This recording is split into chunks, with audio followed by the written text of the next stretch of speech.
Assalamualaikum warahmatullahi wabarakatuh. Kita lanjutkan materi kita terkait dengan tugas dosen. Jadi pada materi ini kita akan memperkenalkan bagaimana cara dosen memeriksa perkuliahan.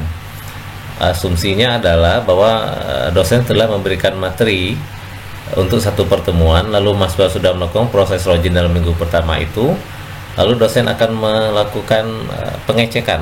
Misal dalam pertemuan itu ada tugas, lalu mengecek kehadiran dan sebagainya. Maka bagaimana dosen melakukannya, kita akan coba demonstrasikan sekarang. Jadi kita akan login sebagai dosen. Saya login dengan akun dosen, masuk. Nah, ini tugas dosen untuk melakukan mengecek proses perkuliahan secara online, bagaimana mahasiswa mengerjakan tugas dan sebagainya.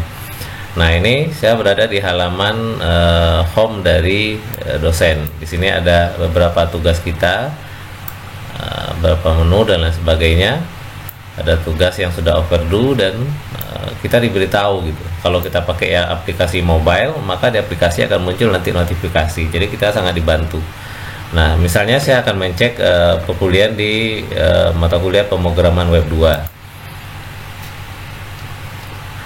Nah, terlihat di sini beberapa materi yang sudah kita berikan, yang dosen berikan.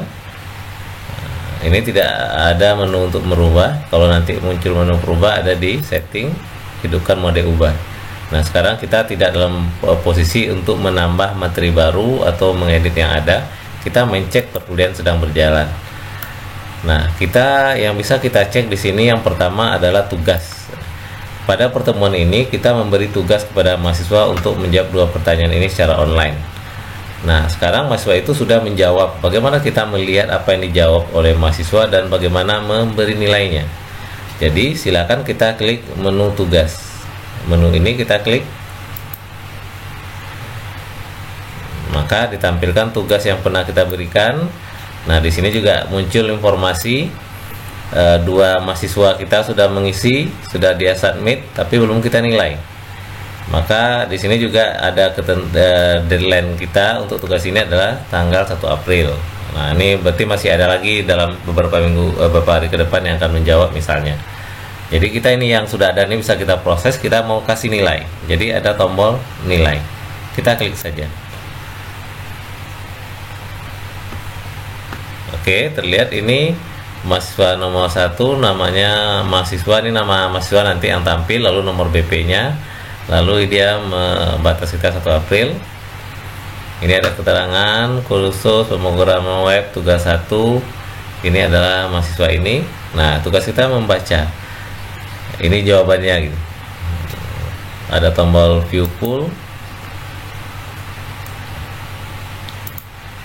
Oh, ini karena sedikit yang yang jawabannya cuma sedikit. Jadi pertanyaan tadi ini mahasiswa tadi menjawab ini gitu, bahasa pemrograman PHP bla bla bla bla. Ini karena tadi hanya contoh saja. Nah, kemudian kita beri nilai di sini gitu. Asumsi mahasiswa ini pasnya kita kasih nilai 65.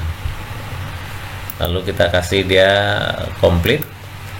Kita kasih keterangan.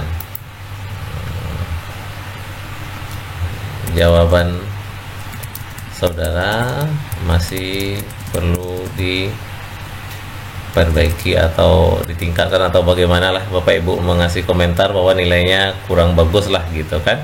Lalu silakan simpan perubahan. Kalau disimpan perubahan masih di halaman ini, kita simpan perubahan lanjut ke halaman berikutnya gitu, ke mahasiswa berikutnya. Oke. Nah, sekarang masuk ke mahasiswa nomor 2, namanya Dava. IC-nya sama juga. Ini misalnya kita isi 75.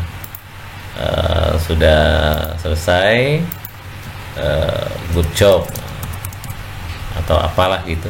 Kita simpan. Ternyata ini cuma 2 ya mahasiswanya. Maka sudah selesai kita memberikan nilai untuk 2 orang mahasiswa di mata kuliah ini. Oke, sekarang kita back. Oke, kita refresh. Oke, di sini sudah muncul nanti nilai kita, sudah kita kasih nilai, sudah bisa kita lihat view of submission. Nah, ini nilai kita sudah muncul, nilai yang tadi. Kita bisa nilai tadi dan seterusnya, ini masih banyak lagi nilai-nilai kehadiran dan seterusnya. Nah, ini yang jawaban yang dia berikan tadi. Ini komentar kita. Jadi bisa kita lihat langsung di halaman web ini. Nah, itu bagaimana kita sebagai dosen untuk merespon atau memberi nilai terhadap tugas yang diberikan. Jadi nanti mahasiswa itu pun bisa melihat nilainya adalah berapa gitu ya. Nah, berikutnya adalah kita mencek kehadiran. Di bagian bawah kita sudah set tadi daftar hadir, silakan diklik daftar hadir. Ini daftar hadir kita untuk seluruh mahasiswa di hari Kamis kita set kemarin. Tanggalnya gitu ya, tanggal absennya. Nah, ini mahasiswa PNP, nama mahasiswanya dia waktu itu mengisi sendiri hadir. Nah, kita sebagai dosen bisa merubah gitu, apakah terlambat, apakah izin, apakah absen. Nah, dosen bisa memperbaiki yang diisi oleh mahasiswa tadi itu. Nah, dapat ternyata dia bukan terlambat, dia hadir, kita bisa isi lagi di sini, lalu kita save. Nah, kalau sudah selesai kita bisa bikin report. Report ini mungkin untuk daftar hadir kita, untuk laporan untuk urusan administrasi misalnya, kita bisa pilih report ini, pilih summary juga bisa lebih detail itu ya. Nah, ini mahasiswa hadir. Nah, kalau sudah selesai pertemuan ini, kita mau simpan, ada pilihan ekspor. Jadi kita bisa ekspor ke dalam bentuk format file Excel. Jadi kita ekspor semua peserta, yang kita ekspor nama sama KTP nggak perlu, periodenya kapan, formatnya apa gitu. Jadi kita bisa format OpenOffice di Word atau di Excel. Jadi misal saya coba format Excel, oke.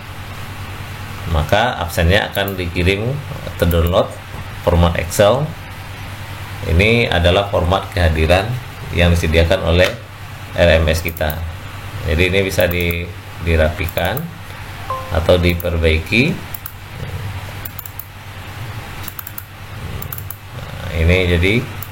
Nah, ini bisa diatur. Barangkali kita isi nama mahasiswa saja lalu hadirnya saja gitu. Nah, ini bisa kita otak-atik lah, karena ini sudah ada di Excel. Nah, seperti itu. Jadi bahan ini bisa kita jadikan bukti bahwa kita telah melakukan proses pembelajaran. Siapa saja yang hadir bisa kita print dan kita serahkan ke bagian administrasi. Saya rasa demikian Bapak Ibu untuk proses bagaimana kita menilai proses pembelajaran dalam setiap pertemuannya. Apakah itu kita mencek tugas, mencek absen dan seterusnya. Jadi masih banyak lagi fitur-fitur yang ada di Moodle ini yang perlu kita pelajari. Namun secara bertahap Bapak Ibu kita akan mencoba memberikan tutorial-tutorial yang intinya adalah memudahkan Bapak Ibu dalam memahami ini. Demikian sesi ini. Jika ada yang perlu ditanyakan silakan Bapak Ibu gunakan fasilitas komen. Kalau seandainya ada hal-hal yang perlu kita diskusikan juga bisa ada di website Sepada pnp.ac.id.